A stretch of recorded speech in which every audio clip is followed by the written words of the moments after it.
Desde o princípio, a humanidade sonhou com sentir o vento batendo ao rosto, com a visão de cima de tudo que acontece aqui embaixo. A humanidade sempre olhou para as aves, que batiam suas asas e alçavam voo, e impressionavam todos os que observavam estes belíssimos animais. Entretanto, sempre foi um desafio e sempre foi encarado como algo impossível estar nas regiões do céu, aonde apenas os pássaros tiveram o privilégio divino de estar. Mas nós, brasileiros, podemos ter profundo orgulho, pois se hoje o homem pode voar no mais pesado que o ar, é graças ao nosso inventor, o pai da aviação, Santos Dumont. Santos Dumont nasceu em Minas Gerais, no dia 20 de julho de 1873. Henrique Dumont, pai de Santos Dumont, era um dono de uma grande fazenda de café e, além disso, foi um dos nomes primordiais para a conclusão da Estrada de Ferro Pedro II. Por isso, Henrique Dumont moveu-se para uma fazenda. Por essa fazenda passavam diversas linhas importantes que carregavam café de um lado ao outro. E neste ambiente, Santos Dumont, aos 7 anos de idade, já tinha proficiência em dirigir estas pesadas locomotivas. Desde sua infância, Alberto Santos Dumont sempre desenvolveu interesse por leituras, e de suas prediletas, Júlio Verne, o pensador e o grande imaginador das maiores aventuras que até aqueles momentos eram impossíveis, inspirou o jovem Santos Dumont a decolar literalmente. Sua vocação só seria descoberta durante uma viagem feita à França por sua família em 1891. Pouco depois disso, seu pai o emanciparia, depois de anos de estudo em importantes colégios do Brasil. Com sua emancipação, Santos Dumont decidiu por viajar à França e por estabelecer-se lá. A França era a capital mundial dos inventos e dos avanços tecnológicos, e por isso Santos Dumont para lá foi. Em 1898, realizaria seu primeiro invento, o Balão Brasil, apelidado em homenagem ao nosso glorioso Brasil. Em seguida, Santos Dumont desenvolveria outros balões e ficaria conhecido por colocar em prática o dirigível, que até então era apenas uma ideia vaga que não pôde ser totalmente realizada. Santos Dumont, no entanto, foi pioneiro na invenção do dirigível funcional, o primeiro dirigível na prática que obteve total controle sobre as direções e sobre o meio aéreo. Com estes conhecimentos, Santos Dumont, em 1901, participaria de uma premiação, o Prêmio Deutsch, prêmio que concederia 129 mil francos ao responsável por fazer um voo de uma posição, contornar a Torre Eiffel e retornar ao ponto de partida. Santos Dumont foi o primeiro a fazer isso, dentro de 30 minutos. Santos Dumont não ficou com 1 centavo do prêmio. Metade do valor foi dividido entre os mecânicos e colaboradores que o ajudaram a conseguir tal proeza, e outra metade foi destinada à caridade. Estes feitos chamariam a atenção de pessoas ao redor de todo o mundo, inclusive de um príncipe. Sua Alteza Real, o Príncipe Alberto I de Mônaco, concedeu a Santos Dumont a permissão para construir um hangar no Principado. Ele já era conhecidíssimo em todo o mundo pelo seu pioneirismo e por representar o Brasil como um inventor nato. E não apenas isso, Santos Dumont carregou o ideal monárquico em seu peito.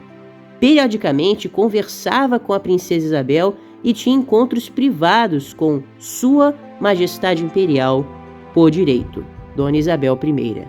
Inclusive, Dona Isabel em pessoa entregaria um medalhão de São Benedito a Santos Dumont para que o protegesse dos acidentes, visto que, em certo momento, com o balão número 3, Santos Dumont chegou muito perto da morte, caindo a alguns metros da residência da nossa eterna princesa Isabel.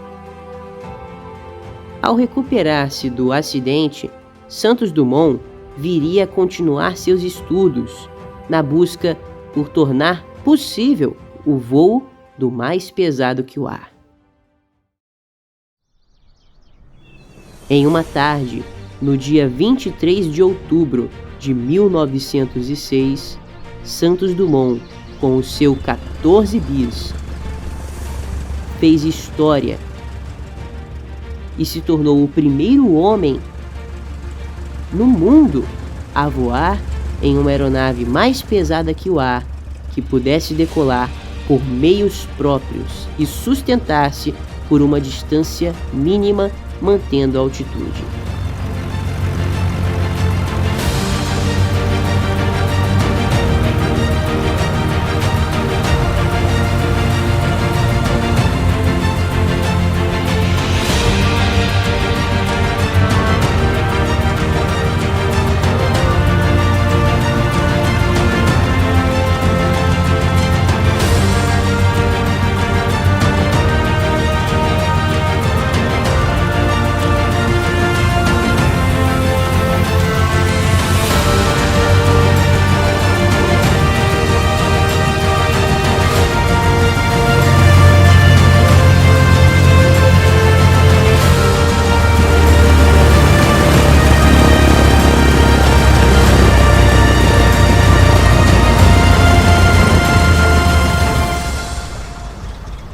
Este foi o voo da vida de Santos Dumont.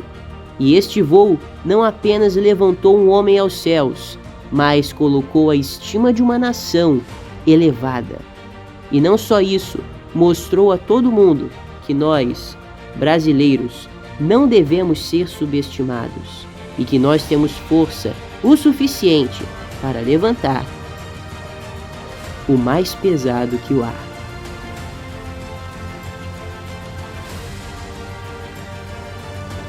Neste dia, estava presente, no momento da decolagem do 14 bis, a princesa Isabel. Ela foi convidada por Santos Dumont em pessoa, visto que ambos encontravam-se, vez ou outra. Sua Alteza Imperial Real parabenizou ao inventor no momento de seu pouso. Em 1909, Santos Dumont desenvolveu o primeiro avião de produção industrial.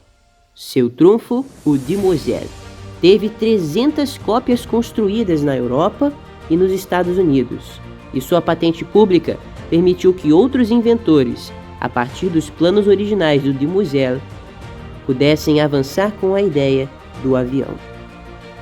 Santos Dumont retornou ao Brasil na década de 1920 e estabeleceu-se em Petrópolis. Coincidência? Eu acho que não. Lá, o pai da aviação teve uma vida pacata. Construiu uma casa pra lá de excêntrica, a Encantada, como ele mesmo a chamava. Infelizmente, Santos Dumont viria a padecer de depressão, vendo de perto, em São Paulo, a Revolução em 1930, contra a tirania getulista, que utilizou aviões para bombardear brasileiros que se rebelavam contra a tirania do ditador Getúlio Vargas. Isto fez com que Santos Dumont ficasse alguns dias enclausurado e murmurando e angustiado por sua invenção ter se transformado numa máquina que matava os brasileiros. Por isso, Santos Dumont veio a cometer suicídio diante da tragédia constitucional que trouxe ao Brasil períodos de instabilidade e ditadura, todos causados pelo golpe da República, que foi o início de todos os males políticos do Brasil. A memória de Santos Dumont jamais pode ser esquecida. E mesmo frente a acusações de que não foi ele o inventor do avião, podemos descansar tranquilos, sabendo que aqueles que dizem ter inventado o avião nem sequer têm fotos da primeira vez que decolaram, afirmando ter decolado 3 anos antes de Santos Dumont. Mas as únicas testemunhas eram amigos e familiares, e nem mesmo a imprensa teve permissão de divulgar nenhum material. Apenas a patente foi registrada. O único voo dos irmãos Wright que tentam tirar de Santos Dumont o título de pai do avião moderno foi feito em 1908, 2 anos depois da decolagem do 14 bis. Por isso ainda está aberto a debate, mas nós brasileiros podemos ter a certeza e o orgulho de que um dos nomes mais importantes para a aviação em geral nasceu no Brasil. Este é Santos Dumont, inventor brasileiro e herói nacional.